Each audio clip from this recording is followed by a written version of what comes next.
coupures d'eau. Les solutions proposées par le président Adraduil.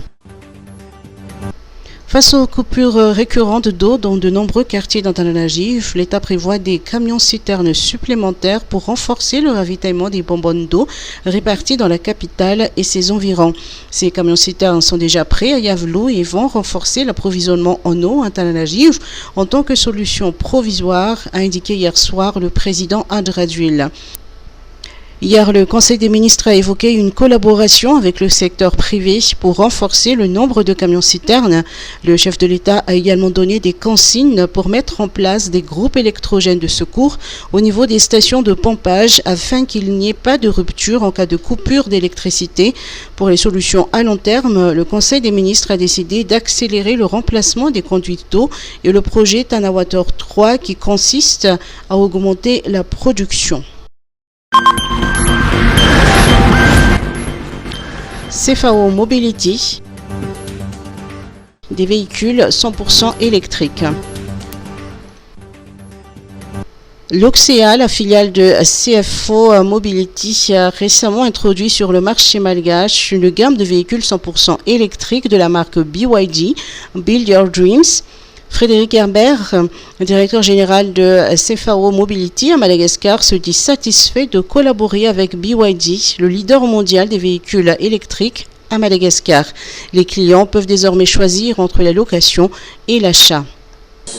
Dans quelques minutes, de découvrir déjà les modèles qui sont disponibles dans le showroom et qui seront également disponibles et visibles au Motor Show qui démarre demain.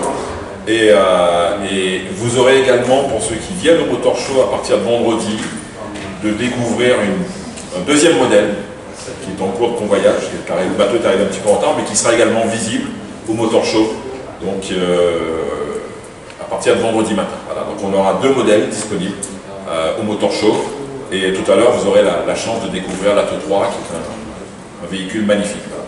Voilà. Ensuite, concernant la question sur les bornes de recharge, donc on a signé un partenariat avec Action Énergie, donc qui regroupe deux sociétés, NEA, qui va nous offrir et qui va offrir surtout à nos clients des solutions de bornes de recharge, on va dire chez eux, via le solaire, okay.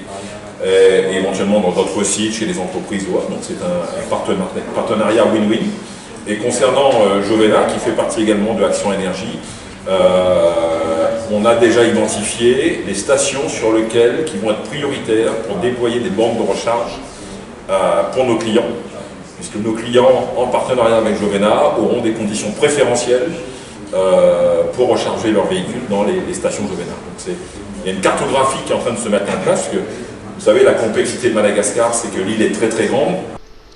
Les véhicules BYD se distinguent par leur technologie avancée, leur design élégant et leur performance fiable.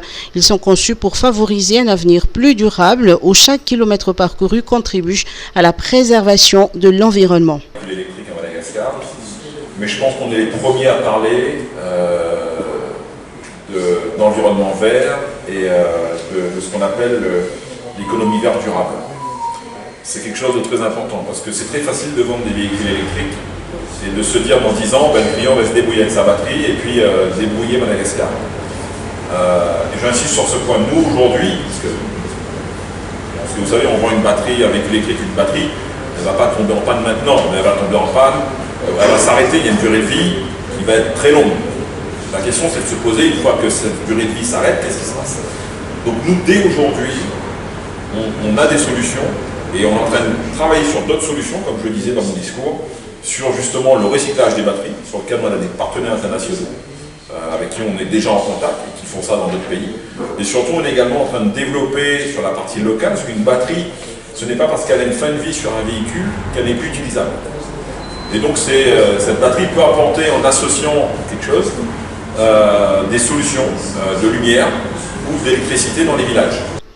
Ces véhicules électriques sont visibles au salon de l'auto qui a commencé ce jour au CCI VAT.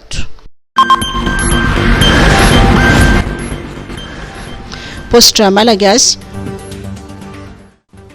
en constante évolution. La journée mondiale de la Poste a été célébrée le 9 octobre à Antananarivo avec une cérémonie marquante au centre numérique, témoignant de l'évolution continue du service postal à Madagascar. À cette occasion, plusieurs camions postaux récemment reçus, grâce au soutien de l'Union postale universelle UPU, ont été exposés au public.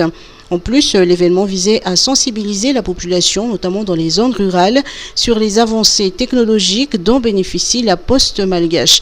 En effet, le service postal a su s'adapter aux nouvelles technologies, offrant désormais des solutions financières modernes.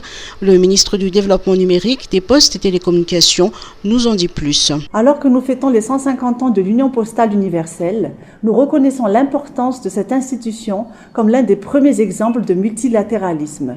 Fondée avec l'objectif de créer un système postal unifié, l'UPU a rassemblé différents pays pour favoriser la communication mondiale, les échanges culturels et l'accès aux services essentiels. Ce qui a commencé avec 22 nations inclut désormais 192 pays membres, prouvant ainsi la force de la coopération internationale.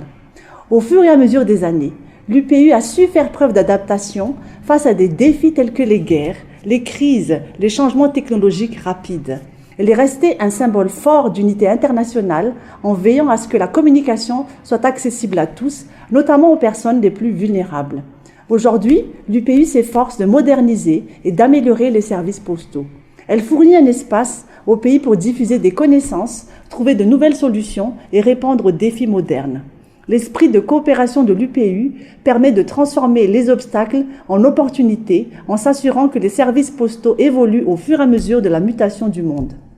Au niveau des services logistiques, la Poste est désormais agréée en douane. Seuls ses agents sont habilités à traiter les déclarations et à effectuer le dédouanement. Il n'est ainsi plus nécessaire de passer par des sociétés intermédiaires pour dédouaner des colis venant de l'étranger.